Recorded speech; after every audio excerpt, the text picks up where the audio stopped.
இந்த இந்த ரோட் ஷோக்கு அனுமதி கொடுத்துருக்க கூடாது. ம்.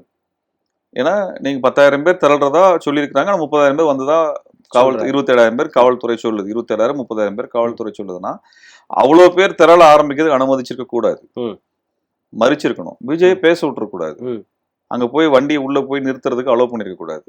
அவங்க நான் கேட்டோம் ஆனா போகணும்னு சொன்னாங்க. அவங்க கட்சியோட ஆனந்த் சொன்னாரு, அவர் சொன்னாரு, இவர் சொன்னாருன்னு சொன்னாங்க. அது ஏன் நீங்க You are negotiate sitting in the பண்றீங்க? authority இல்லையா? அதே You are நெகோஷியேட் பண்றீங்க. responsible. உங்களுக்கு தானே தெரியும். ம். உங்களுக்கு தானே தெரியும். அது நீங்க அனுமதிக்கிறீங்க அதை. ம். அதை அனுமதிச்சிருக்க கூடாது. ம். புரியல. அந்த கட்சிக்காரர்களுக்கு ஒரு ஒரு ஒரு அக்கறை இருக்கணும். ம். சரி, கட்சிக்காரர்களுக்கு அக்கறை இல்லை. அவ காவல்துறை ஒரு அக்கறை எடுத்து நிறுத்தி இருக்கணும். அத்தாரிட்டி நிறுத்தி இருக்கணும். அது நிக்கல. இன்னைக்குங்க தமிழ்நாட்டுல எந்த ஊர்ல 20,000 பேர் 30,000 பேர் திரளுவதற்குரிய சாலைகள் இருக்கு? கரெக்ட். எங்கேயுமே கிடையாது. நீங்க கிரவுண்ட் இருக்குது. ஆமா. நீங்க கிரவுண்ட்ல போய் திரளலாம். சாலைகள் எப்படி திரளுவீங்க? ம். சாலைகள் எப்படி திரள முடியும்?